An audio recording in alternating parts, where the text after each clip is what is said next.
Hi, this is Naveenika designers. ரீசெண்டாக ட்ரெண்டிங்கில் இருக்கிற மாதிரி சாரியை மேக்ஸியாக கன்வெர்ட் பண்ணுவோம். அதுவும் நீங்கள் சொல்கிற மாடலில் உங்கள் பாடி மெஷர்மெண்ட்டுக்கு ட்ரெஸ் ஸ்டிச் பண்ணி கொரியர் பண்ணுவோம். இந்த மாதிரி உங்களுக்கு பிடிச்ச சாரியோ இல்லை எந்த ஃபேப்ரிக்னாலும் உங்களுக்கு பிடிச்ச மாடலில் ட்ரெஸ்ஸாக கஸ்டமைஸ் பண்ணணும்னு நினைக்கிறீங்களா? அப்போ நீங்கள் எங்களை காண்டாக்ட் பண்ணலாம். ஸ்க்ரீனில் தெரியிற வாட்ஸ்அப் நம்பரில் இல்லைன்னா இன்ஸ்டாகிராம் ஐடியில் உங்கள் ஆர்டரை ப்ளேஸ் பண்ணலாம். தேங்க்யூ.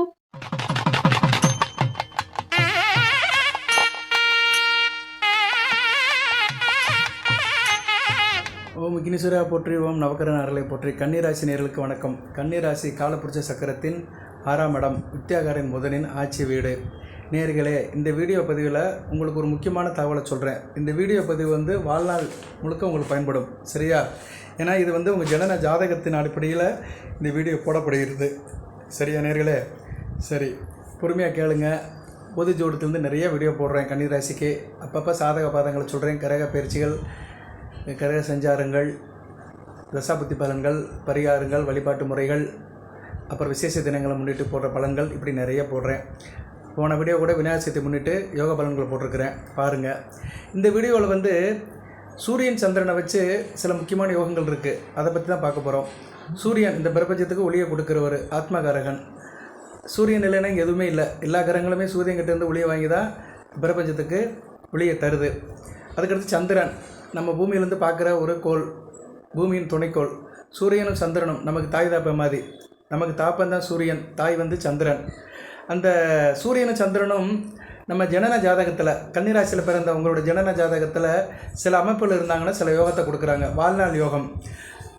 குறிப்பாக இப்போ கன்னிராசியில் சில பேர் பிறந்திருப்பாங்க. எந்த லக்கணத்தில் பிறந்திருந்தாலும் பரவாயில்ல, தசாபுத்தி இப்போ என்ன தசை நடந்தாலும் பரவாயில்ல. ராகு திசையோ, குரு திசையோ, சனி திசையோ, புதன் திசையோ, ஏதோ ஒரு திசை நடக்குன்னு வச்சுக்கோங்க. ஆனால் அவங்களுக்கு பார்த்தோம்னா வாழ்க்கையில் பெரும்பாலும் கஷ்டப்பட்டுக்கிட்டே இருப்பாங்க. ஒரு முன்னேற்றமே இருக்காது, ஒரு அபிவிருத்தி இருக்காது, ஒரு காரிய அனுகூலம் இருக்காது, ஏதோ ஒரு பிரச்சனை இருந்துக்கிட்டே இருக்கும். வருமானம் இருக்கும், கைக்கு வாய்க்கும் இருக்கும், வரும் போகும், செலவு பண்ணுற மாதிரி இருக்கும். ஒரு இடம் வாங்க முடியாது, வீடு கட்ட முடியாது, நகை நட்டு வாங்க முடியாது, பிள்ளைகளை ஒரு நல்ல நிலைமையில் வச்சுக்க முடியாது, ஒரு நல்லது கிட்டதை அனுபவிக்க முடியாது. இப்படி தான் போய்கிட்டு இருக்கோம். அவங்க ஜாதகத்தை பார்த்தோம்னா அதில் கரெக்டாக அந்த அமைப்பு இருக்கும். அந்த அமைப்பு என்ன அமைப்புன்னு சொல்ல போகிறேன், அதுக்கு பரிகாரமும் சொல்கிறேன். இது நடைமுறையில் பார்த்து தான் சொல்கிறேன். ஏன்னா நான் ஒரு ஜோதிடர், தொழில்முறை ஜோதிடர். நிறைய தகவல்களை நம்ம ஷேர் பண்ணுறோம் வீடியோவில், யூடியூப்பில். அதுபோக நிறைய ஜாதகம் பார்க்குறேன் நான். தனிப்பட்ட முறையில் ஒவ்வொரு ராசிக்காரங்களும் அனுப்பிவிடுவாங்க. ஒரு நாளைக்கு குறைஞ்சது ஒரு 3 to 4 ஜாதகம் பார்த்துட்டு தான் இருக்கிறேன். ஆயிரக்கணக்கான ஜாதகம் பார்த்துருக்குறோம். கடந்த 20 வருடங்களாக நம்ம தொழில்துறையில் இருக்கிறோம். எதுக்கு சொல்ல வரேன்னா, ஜனன ஜாதகத்தில் அமைப்பு இருந்துச்சுன்னா வாழ்நாள் முழுக்க கஷ்டப்படுற மாதிரி தான் இருக்கும். அது என்ன சார் அமைப்பு அப்படின்னு பார்த்தோம்னா, சூரியன் சந்திரனை மையமாக படுத்தி அந்த அமைப்பு வருது. அதில் மொதல் வருது அதம யோகம்னு ஒரு அமைப்பு. அதம யோகம்னா என்ன சார் அர்த்தம் அப்படின்னா, சூரியனுக்கு சந்திரன் 1, 4, 7, 10 இருக்கக்கூடாது. இப்போ உங்கள் ஜனன ஜாதகத்தை நீங்கள் திறந்து வச்சுக்கோங்க, இல்லைன்னா ஞாபகப்படுத்தி பாருங்கள்.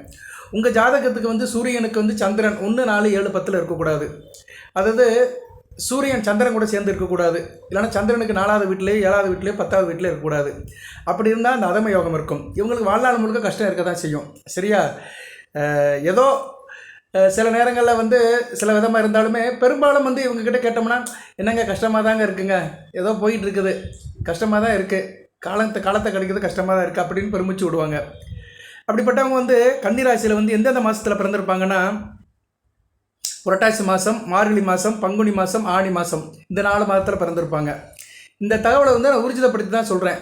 ஏன்னா இந்த வீடியோ நான் ஒரு 5 ராசிக்கு போட்டுட்டேன் ஏற்கனவே. மகரம், கடகம், மீனம், தனுசு, இந்த 4 ராசிக்கு போட்டுட்டேன். அந்த நேயர்கள்கிட்ட கேட்டிருக்கேன் நான், உங்களுக்கு நான் சொன்ன பலன்கள் கரெக்டாக இருந்தால் கமெண்ட் பாக்ஸில் போடுங்கன்னு. அவங்க அதை பதிவு பண்ணியிருக்கிறாங்க. அந்த இமேஜை கூட எடுத்து போடுறேன், கமெண்ட் பாக்ஸில் கருத்துக்களை போடுறேன். ஏன்னா நம்ம சொன்னபடி அவங்க வாழ்க்கையில் சிலருக்கு கஷ்டப்பட்டு இருக்காங்க, சிலர் நல்ல நிலைமையில் இருக்கிறாங்க, அதை அனுபவித்து அவங்க போட்டிருக்கிறாங்க. இந்த தகவல் எதுக்கு சொல்கிறேன்னா, நம்ம சொல்கிற தகவல் மக்கள் மத்தியில் போய் சேருது, சரியா? அவங்களுக்கு சரியாக படுது. ஓகே, அது மாதிரி தான் கன்னிராசிக்கு இந்த அதம யோகம் ஒரு நல்ல யோகம் கிடையாது. இது எதனால் சார் வருது அப்படின்னா, இதுக்கு பித்திரு தோஷம், மாத்திரு தோஷம். நம்ம தாய்தாப்பன் வழியில் உள்ள தோஷங்கள் நமக்கு வரும், சரியா? நம்ம தாய்தாப்பன் வழியில் செஞ்ச பாவங்கள், செஞ்ச கஷ்டங்கள், நஷ்டங்கள் எல்லாமே பிள்ளைகள் விஷயத்தில் வரும். பெற்றவர்கள் செய்த பாவம் பிள்ளையாக பிறந்ததாமே அப்படின்னு சொல்லுவாங்க. அது மாதிரி இந்த அதம யோகம்ங்கிறது பித்திரு தோஷம், தகப்பன் வழியில் உள்ள தோஷம், மாத்திரு தோஷம், தாய் வழியில் உள்ள தோஷத்தின் வழியாக வருது. இந்த 4 மாதத்தில் பிறந்தவங்களுக்கு இந்த பிரச்சனை இருக்கும். சரி சார், இது வாழ்நாள் முழுக்க இருக்கும். இவங்களை இதை கழிக்க முடியாது, சரியா? இது என்ன பண்ணுறதுன்னா, உடன் பிறந்த நோய் மாதிரி தான், நம்மளை தொத்திக்கிட்டே தான் இருக்கும், கழட்டி விட முடியாது.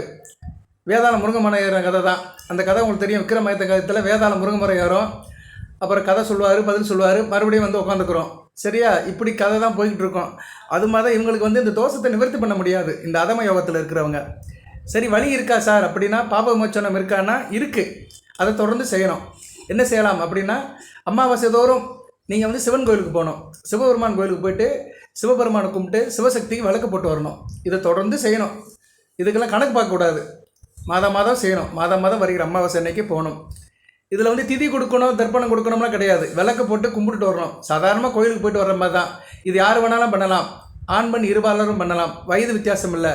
தாய் தப்ப இருக்கிறவங்க பண்ணலாம், இல்லாதவங்களும் பண்ணலாம். இதுக்கு வந்து வீட்டில் விரதம் இருக்கணும், வைக்கணும், அதெல்லாம் எந்த இதுவும் கிடையாது. அமாவாசைன்னா நிறைய பேர் வந்து விரதம் இருக்கணும் சார் அப்படின்னு சொல்கிறாங்க. அதெல்லாம் தேவையில்லை. நீங்கள் சுத்தமாக கோயிலுக்கு போயிட்டு வாங்க. எப்போம்போல் கோயிலுக்கு போகும்போது எப்படி இருப்பீங்களோ அதே மாதிரி போயிட்டு வந்து அமாவாசை அன்னைக்கு விளக்கு போட்டு வாங்க.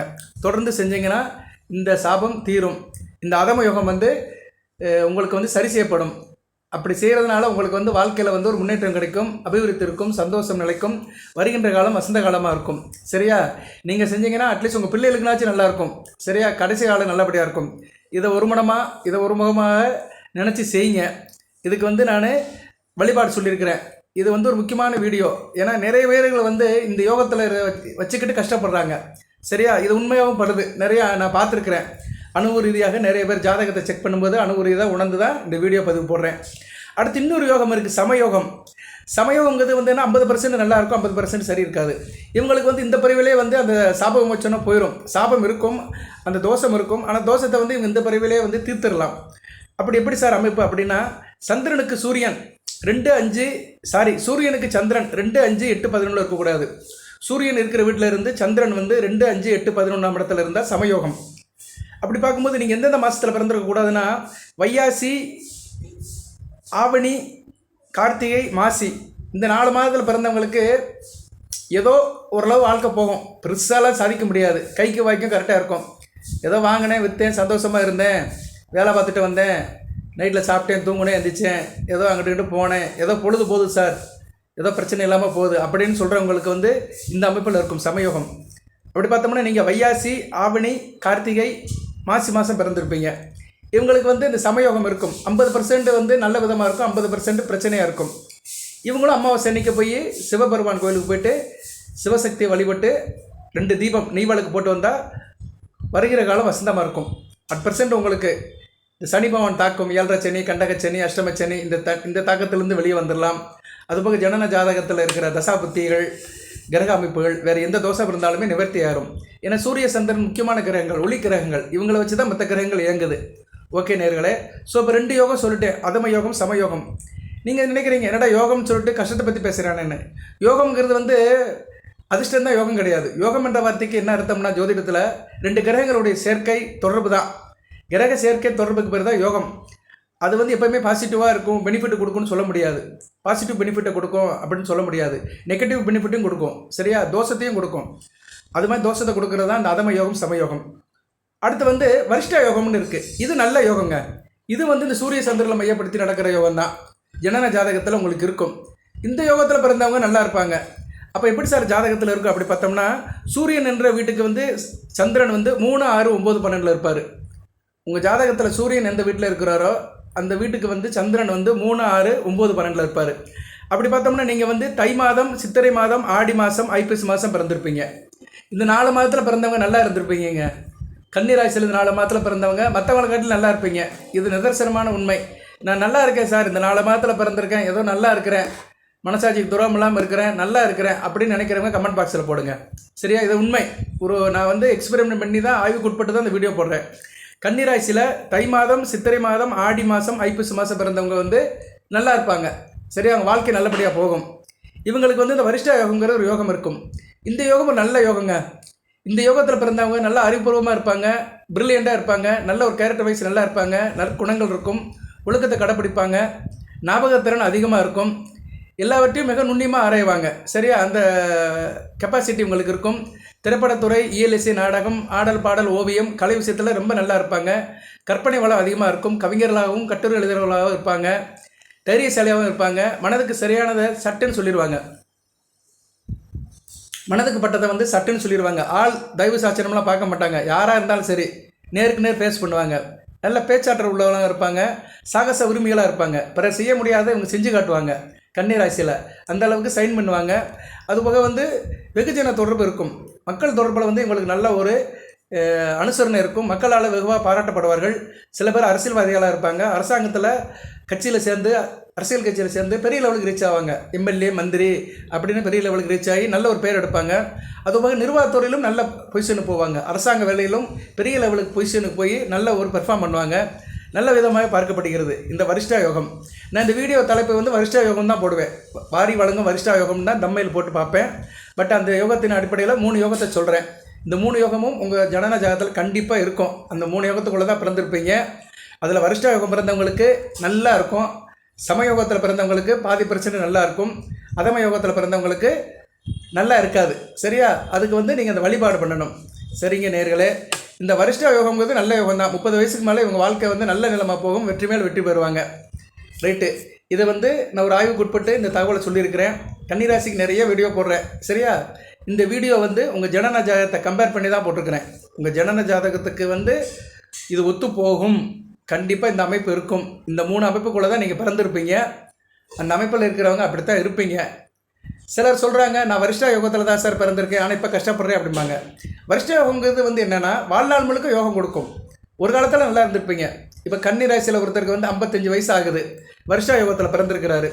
அதாவது அவர் வந்து சித்திரை மாதமோ ஆடி மாதமோ ஐப்பசி மாதமோ தை மாதத்தில் பிறந்திருக்கிறாரு, நல்லா இருந்திருப்பார். ஆனால் இப்போ வந்து சில பிரச்சனைகள் வந்திருக்கும், தசாபுத்தி சரியில்லாமல் இருந்திருக்கும்.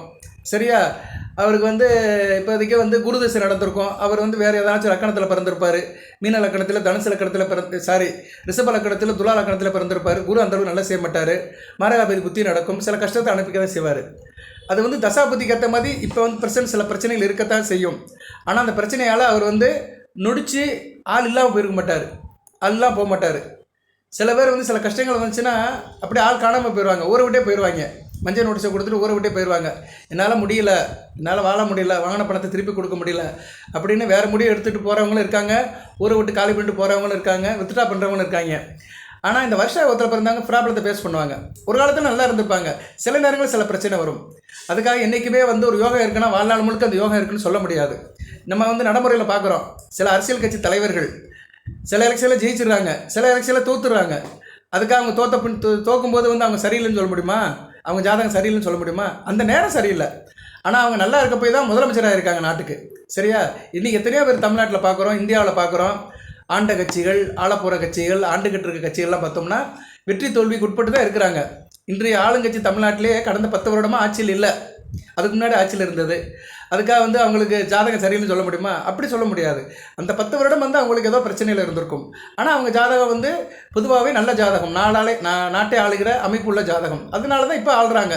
2021 26 வரைக்கும் ஆளுங்கட்சி போயிட்டுருக்கு தமிழ்நாட்டில். இது எதுக்கு சொல்கிறேன்னா உதாரணத்துக்கு சொல்கிறேன். அதுபோல் வந்து எந்த யோகம் இருந்தாலுமே அந்த யோகம் வந்து வாழ்நாள் முழுக்க, வாழ்கின்ற காலம் முழுக்க யோகம் கொடுக்குன்னு சொல்ல முடியாது. சில நேரங்களில் வந்து சில தசாபுத்திகள் அந்தர அமைப்புகள் வரும்போது சில கஷ்டங்கள் வந்து தான் ஆகும். அது வந்து கிரக நிலையில் சரியில்லைன்னா அது கஷ்டம் வரும், கிரக நிலையில் சரி இருந்துச்சுன்னா கஷ்டம் வராது. நமக்கு வந்து நல்ல ஒரு லாபம், காரிய அனுகூலம் இருக்கும், காரிய வெற்றி இருக்கும். ஸோ இன்றைக்கி அப்படி தான் எடுத்துக்கணும். எல்லா நாளும் திருநாளாக இருக்காது, யாருக்குமே இருக்காது. சரியா? எந்த ஒரு ஆளுக்குமே வந்து எல்லா நாளும் நல்ல நாளாக இருக்காது. எவ்வளோ தான் வெற்றி அடைஞ்சிருந்தாலும் சரி, வாழ்க்கையில் பெரிய லெவலுக்கு போயிருந்தாலும் சரி, சில நாட்கள் சில நிபந்தனைக்கு உட்பட்டு தான் போகும்.